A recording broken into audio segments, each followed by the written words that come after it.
On today's Locked On Jayhawks, is Kansas good enough to win the national title? We look at past data to discuss if they are, if they're not, areas that they're good at to do it, and areas that maybe they're not. You are Locked On Jayhawks, your daily podcast on the Kansas Jayhawks, part of the Locked On Podcast Network, your team every day.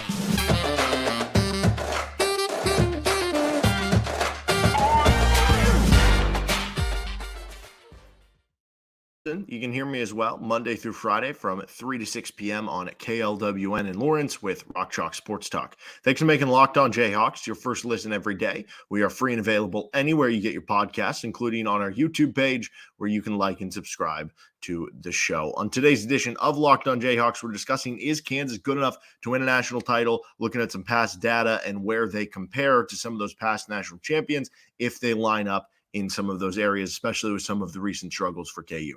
First, this episode of Locked On Jayhawks is brought to you by FanDuel. Make every moment more. New customers join today, and you'll get $200 in bonus bets if your first bet of $5 or more wins. Visit FanDuel.com/LockedOn to get started.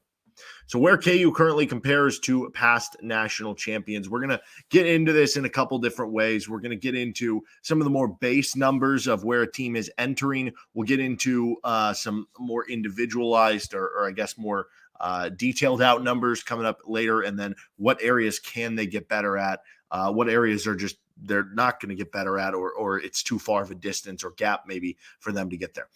The most important ones are these ones. First, coaching prowess. So outside of last year's Connecticut team and the 2014 Connecticut team, which just weird things run in the water for UConn apparently, every coach since 2001 who won a title had at least an Elite Eight under their belt prior to the national championship season. Dan Hurley last year, his furthest run was the second round, and then in 2014, UConn's Kevin Ollie was a first-year coach. Every other coach since then. So if you just want to say every coach who's won a title since 2001 who's not at UConn has at least made an Elite Eight before they won the national title. Okay, well, obviously Bill Self has done that and then some. So, all good there. The seeding, every national champion since 2001 except 2014 UConn. Again, 2014 UConn is going to come up a lot in this as kind of the exception to the rule, which you can easily use the exception to the rule to be like, okay, well, KU is better than that 2014 UConn team. So enough said, boom. I like to work with some of this stuff to be like, okay, I understand that technically anything is possible, and that's a good realization of that, but you're not going to bet on the exceptions to the rule. You're going to bet on the trends, the thing that most often happens, and then when the things that surprise you happen once every, 2 decades or once every generation, then you just, shrug your shoulders and say, yeah, that's the beauty of sports, that there really is no, full on. But right now, every national champion since 2001, except that 2014 UConn team, who was a 7 seed, was at least a top 4 seed in the NCAA tournament. And last year's UConn team was the first 4 seed in that. Every other team was a top 3 seed. Right now, KU should be fine there. Right now in bracket matrix, they're projected as like a lower 2 seed. I know Graham Doran, who does great bracketology, former KU grad himself, he has them as one of the top 3 seeds right now. So kind of in that 2 to 3 line at the moment. Given how the Big 12 is and how difficult it is, let's say Kansas finishes, 6-5 in Big 12 play, and they get at that point 10-8 in conference play. That doesn't sound great, but given the strength of the schedule and the difficulty, you're probably still looking at a 3 or 4 seed there. So I think KU should be in line for this to possibly happen. Offensive efficiency, 2014 UConn. There they are again.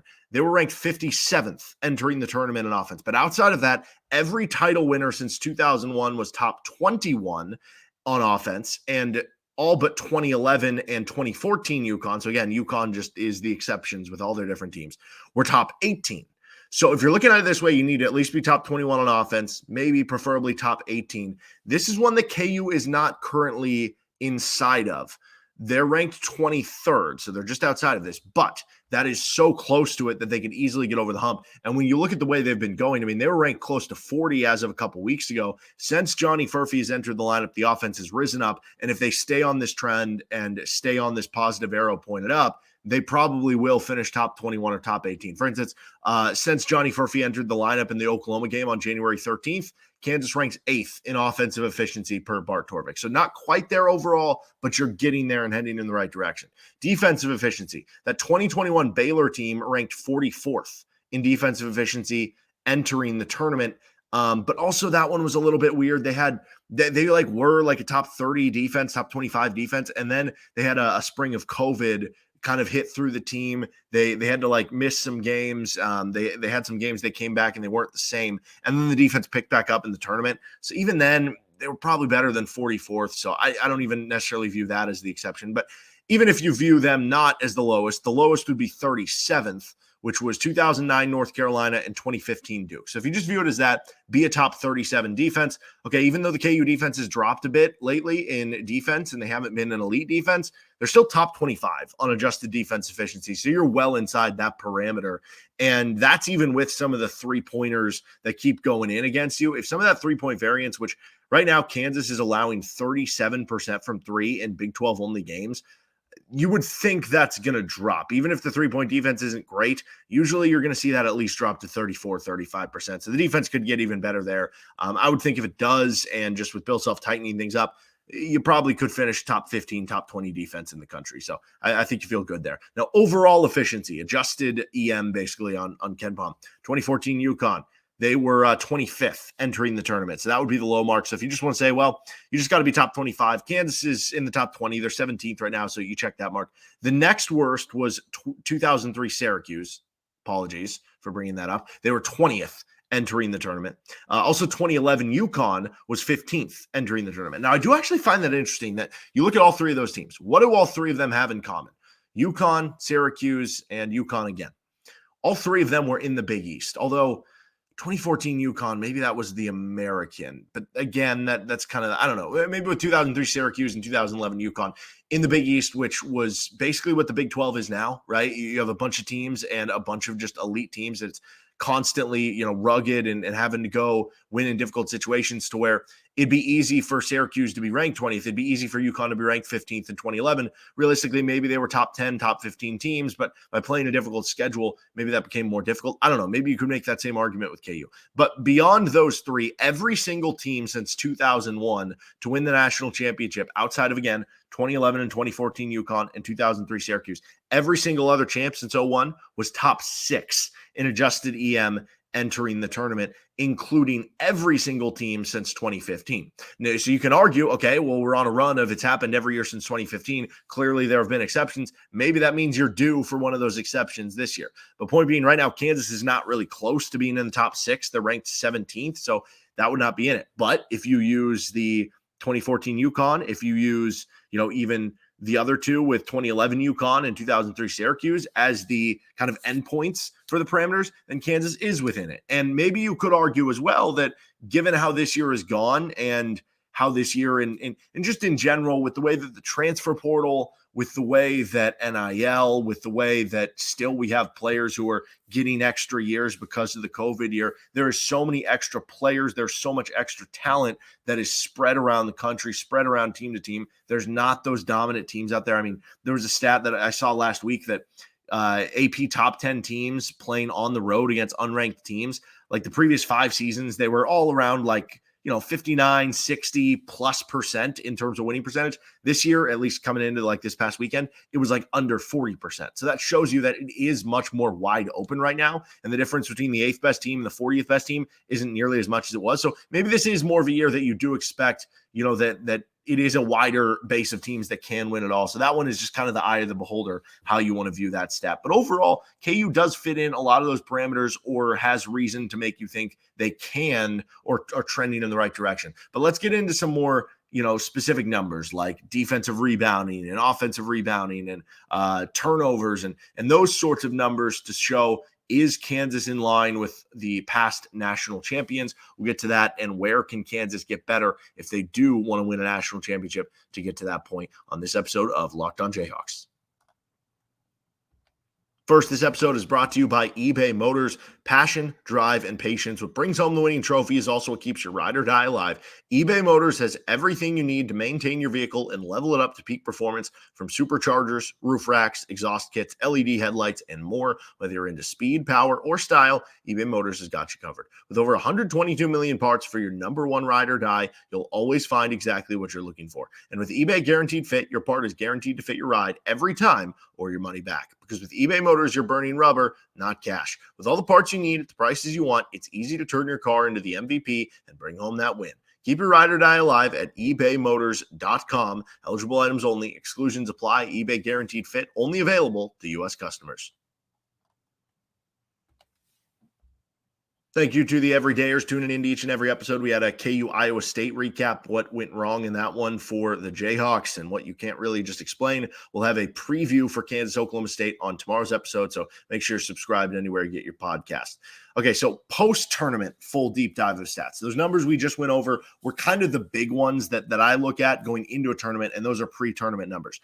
The numbers that we're going to talk about right now are post-tournament numbers. So keep in mind, as we're going through these, you could easily say, well, those numbers, if you're, entering the tournament here, even if you're within striking distance, if you are going to win 6 straight games in March and April, then those numbers are probably going to get better because you're going to be winning a lot of games. So do keep that in mind. These are post-tournament numbers as opposed to the first segment, which was pre-tournament numbers. But here's areas that Kansas is hitting on of some of the parameters of past national champions. 23 of the past 24 national champions, so this goes back to 2001, finished top 115 in effective field goal percentage, check mark, KU's top 25, were top 150 in offensive turnover rate, barely a check for KU, so they're 132nd. This is something that KU needs to watch because they are on kind of the borderline there. 23 of the 24 were top 190 in free throw percentage. Surprisingly, after the slow start and stuff for KU was actually top 80 in free throw percentage, so check mark there. 22 of the 24 last national champions were top 175 in three-point percentage offense. Okay, check mark. Kansas is actually top 50 there. 22 of the 24 were top 180 in two-point offense. Another check mark. Kansas is top 25 there. That's been a strength for them so far this season. 15 of the last 16, the data just doesn't go as far back on this stuff, were not top 140 in bench minutes. Going back to the idea, you don't need a super deep team in March. I mean, we hear this all the time. Timeouts are longer and everything during the NCAA tournament games. So you have more time to get players rested and everything. But also I think there is something to the idea of you don't want too deep of a bench. You want guys you can trust in those key moments that are battle tested throughout the season. So 15 of the last 16 were not top 140 in bench minutes.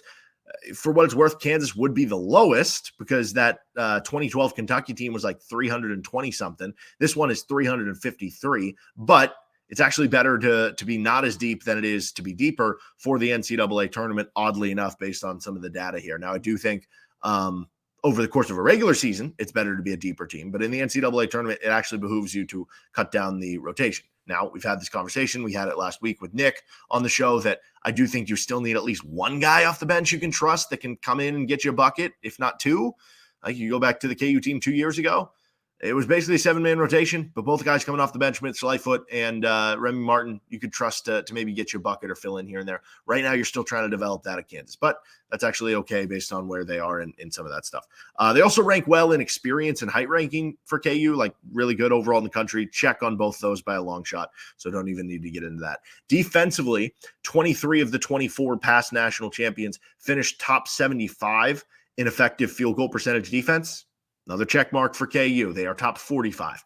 23 of the 24 last national champions were top 170 in free throw attempt per field goal attempt. Basically meaning, are you avoiding giving up freebies? Are you avoiding fouling? Are you avoiding giving up free throws to the other team? Well, Kansas ranks in top 55. Check. All 24 past champions were top 160 in three-point defense. This is one that, okay, so some of the close ones. The turnover rate on offense, that was a close one, but KU was still good there. This one is literally as close as it can. I said top 160. Guess where Kansas ranks as of, I'm recording this on Sunday night. They rank 160th in three-point defense on KenPom. So they are literally the last team inside that parameter. This goes back in line where I guess to the idea of if you do think there's a reversion coming, though, it should get better. If you think this is all about the KU defense making mistakes, then maybe you don't think that.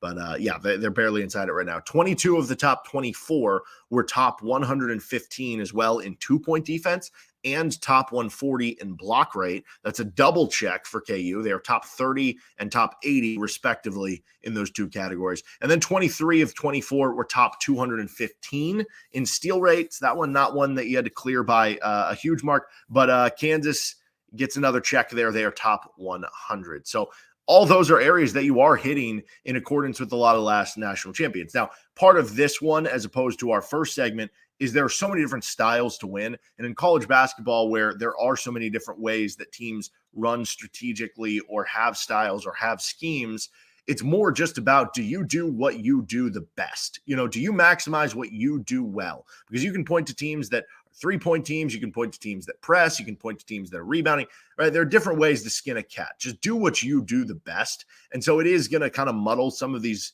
mud up some of these waters a little bit, just because, you're getting a conglomerate. So some teams are better at some things than the other, and it makes some of these, I guess, categories lower than you think. But KU does fit in a lot of them. What is the area that KU is not hitting in the right now? What are maybe some areas where KU is not up to snuff compared to past national champions? Well, 22 of the last 24 national champions were top 140 in offensive rebound rate. Kansas is only 217th. So that's one where they do have a lot of ground that they need to make up and become a better rebounding team. But where else? That's it. Among all the stats I looked at, kind of given from Ken Palm and everything, that was it, which is definitely a lot less than I expected, which tells you that, yes, there were a couple, like the turnover rate, like the three-point defense, that they were close. They were kind of on the borderline too, but that's the only one. So can you improve at that one thing? Let's discuss if that is possible. Where can Kansas get better at? And also let's look at some numbers for, maybe just the Final Four. What about forget the national championship? What about just making it to the Final Four, where some of that is with this episode of Locked On Jayhawks? First, we are brought to you by FanDuel. Happy Super Bowl to all who celebrate from FanDuel, America's #1 sportsbook. If you're like me, Super Bowl Sunday is all about scoring the best seat on the couch, grabbing your favorite football snacks, and placing some super bets. You can get in. The Chiefs are underdogs again, man. Underdogs for this makes 3 straight postseason games where they are underdogs. You don't see that very often with Patrick Mahomes.